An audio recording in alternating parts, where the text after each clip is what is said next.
Hey YouTube, what's going on? It's Katia Callegari here. I know I haven't posted any videos for a while now, basically since my show in April, but I'm going to try to get back on my YouTube game and start uploading more frequently. So for those of you who haven't followed any of my posts or updates on Instagram or my Facebook page or the Fusion vlogs, I'll give you guys a quick recap of everything that's happened in the last couple of months. After provincials, I was planning on doing the national show in the summer, but about 9 or 10 weeks out after the Toronto Pro, I ended up getting sick, and for about a month and a half I didn't really know what was wrong, so I had lots and lots of tests done, but finally I found out that I had H. pylori, which is a bacteria in your stomach, or in my stomach. So I took antibiotics for that, and the first round didn't work, so I had to take them again. And I've still got to get more testing done to see if it worked this time. So fingers crossed that that's all taken care of. But that was a pretty big issue in the summer, and my doctor also thought that I had mono. I guess there's a really small percentage of people who are tested, and even if they do have mono, it'll never come back positive. So she thinks that was the case with me, and if it was, hopefully that's gone too. But the last month and a half, 2 months, I felt a lot better. My training is pretty much back to normal. I have a couple days where I feel a little bit off, but I think that's normal for everyone. So I'm currently now training with Greg Doucette, and I really like my program. It's easy to follow. My work rates are great, and my diet is really easy to follow. I'm really liking my results so far, so I'm excited to see what happens with contest prep. He's well known for getting people into really good conditions, so I'm very excited to see what I bring to the stage this season. As far as shows this year, I'm planning on doing provincials again in March. I'm actually going out to Alberta for work pretty soon, so it pretty much depends when I get home and if I'm able to start prep out there. So fingers crossed I can, but we'll see. I'm also planning on going to the Arnold's, not to compete, but just to be there with Fusion and violate the dress code. And then I'm definitely going to be doing nationals in July. That'll be in Edmonton, and depending on how that goes, I might also do nationals or another national show in Winnipeg, and hopefully North Americans, which is usually in Pittsburgh, I'm pretty sure. So I definitely have a big year ahead, and I'm excited. So it'll be interesting to see how the next couple months go. So on IG the other night, I made a post saying that I would answer any questions that you guys had for me. So I'm just gonna get started on those. Let's see. So the first question is, how do I decide if I want to do bikini or figure? Well, there's definitely a couple things you want to take into consideration. First of all, you have to ask yourself, how much muscle do you want to carry? You know, bikini girls typically tend to carry less muscle than figure. And ask yourself how hard you're willing to diet, because you don't have to get as lean for bikini as you do for figure. And if you really like that lean look and a little bit more muscular, then maybe figure's for you. You also want to obviously look at the shape of your body. You know, if you have really wide shoulders and a small waist, you have that X frame, figure might be good for you. Bikini, you always want to try to have good glutes, because that's a big thing in bikini. And kind of look at your personality too, like how your stage presence will be. Both categories, you're going to be judged on your stage presence and your confidence on stage, but it's a little bit of a bigger factor in bikini. So kind of have to have the right attitude on stage, especially when you get up to a national level and that sort of thing. But basically, just do whatever you want to do, whatever look appeals to you more, and try to go from there. So next question is, this is a pretty long one, but that's okay. I'm looking into competing in my first competition this upcoming spring/summer. I've put on a decent amount of muscle. Still need to make a lot of gains though, but I've been eating dirty while putting on the muscle, which has made me a bit fluffy. I'm back to eating clean, but right now my dilemma is deciding on if I should still be focusing strictly on muscle gain or if I should lean out a bit, see how my body is looking, and take it from there until I really start cutting. I would say try to lean out a little bit. My views have definitely changed a lot on off-season and bulking. You know, last off-season I put on a lot of weight and I put on a lot of muscle, but I definitely gained too much fat. And, you know, for the amount of fat that I gained, it wasn't really worth it for what you might think you would gain in extra muscle. There's really not going to be that much of a difference. So personally, I think it's easier mentally and physically if you stay within 10 to 15 pounds of your contest weight. I know that can be hard sometimes. Even right now, I'm definitely not as lean as I'd like to be because I wasn't able to train in the summer, and my training was, I was a couple weeks I couldn't train at all, and then the rest of it was pretty much just off. But you know, shit happens.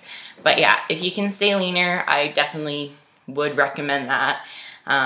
It's a lot easier mentally, and it's easier on your body. It's not healthy to go up and down like 30 pounds for every time you do a show or diet. So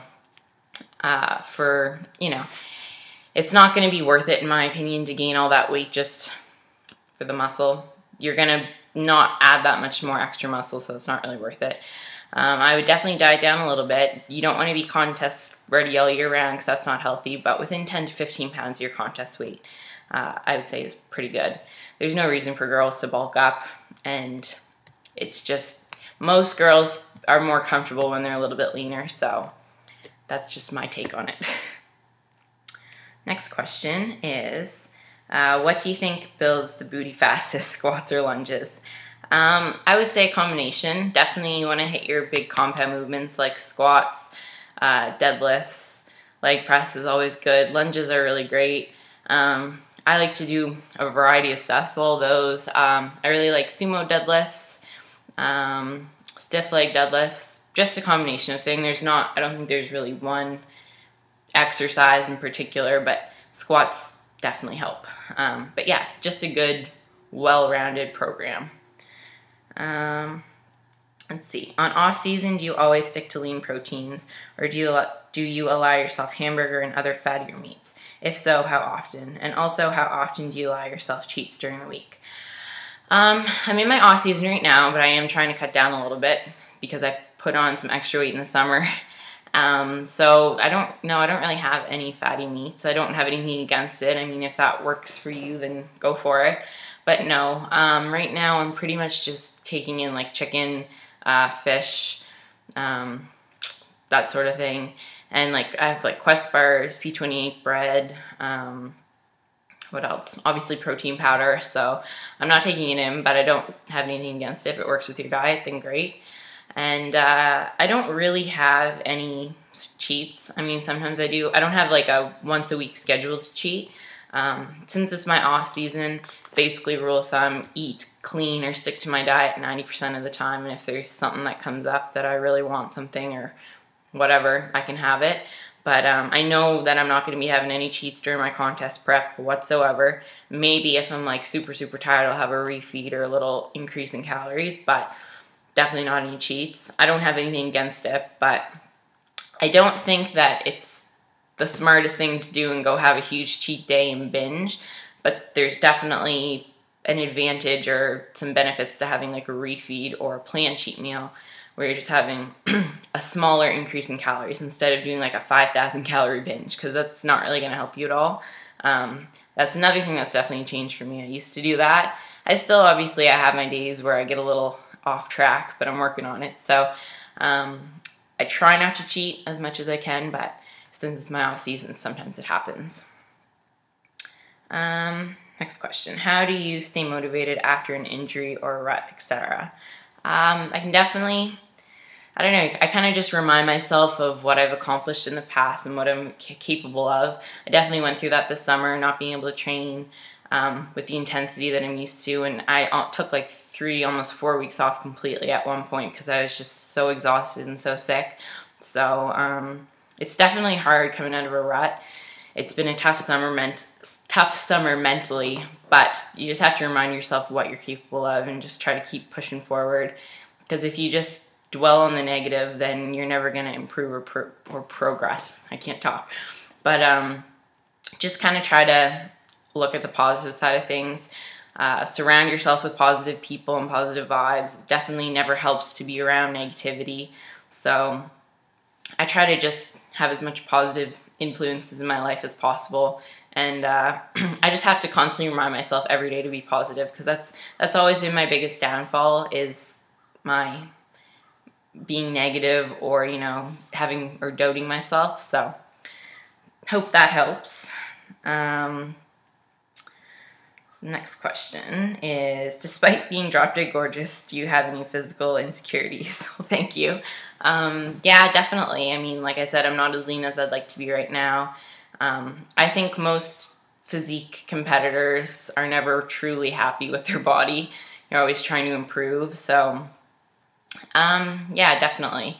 And for a lot of females too, I know they can relate. Like, it's hard to go from being contest ready or getting ready for a show for 3 months and then transitioning into off season, because you have that image in your head of being on stage and that's the leanest you'll ever be, or, you know, for the year or for that show. So it can be a hard transition into off season, but it's always, you know, always working on the acceptance of it.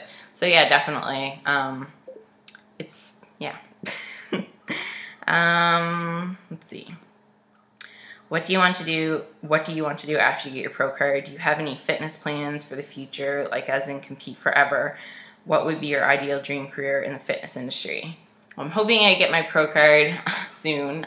My goal is to have it by 2016. So once I get it, gotta have that positive mindset. But once I get it, yeah, I definitely want to compete in the pro ranks. But I mean, it's unrealistic to think that I'll compete forever, but I definitely do plan on having a long career in the fitness industry. And my ideal dream career, I guess, would be to be a published model in magazines and I don't know, just have fitness in my life as much as possible. I love this sport and I love going to expos and, you know, the whole lifestyle. I just love it. So if I could have it involved, if I could work in the fitness industry, that would be ideal, but we'll see what the future holds. Let's see. What kind of things set you back from lifting? What are your biggest motivations to fight past the tough times? So yeah, basically what I said before, just have to think about what I've already accomplished and, you know, what kind of tough things I've already gone through before. So reminding myself I can get through it. And yeah, like obstacles that set me back, being sick, you know, as much as you might want to work out and push past it, it's not always the best idea. It's usually better to rest, but sometimes it's hard to get that in your head. Injuries, I haven't had really big injuries, but that's pretty common. You know, life happens, some stuff happens. Like if I'm going out west soon, I'm going to be in a camp. So I'll have to use their gym, which I've heard most of them are pretty good, so I'm not too worried. And I'll have to have camp food, but I've also heard that's pretty good, so I'm not too worried. But, you know, you just got to make do and do the best that you can with what you're able to do. So just stay positive and try to have a good outlook on everything, because half the battle in the sport is the mental games. So I think that's it for questions. If you guys have any suggestions of videos you want to see, let me know. I'm going to try to get some training clips up pretty soon. I can do some more question and answer videos if you want to see that. So comment below or comment on my IG, which is Katia Callegari, or my Facebook page, anything. Just let me know. So thanks for watching.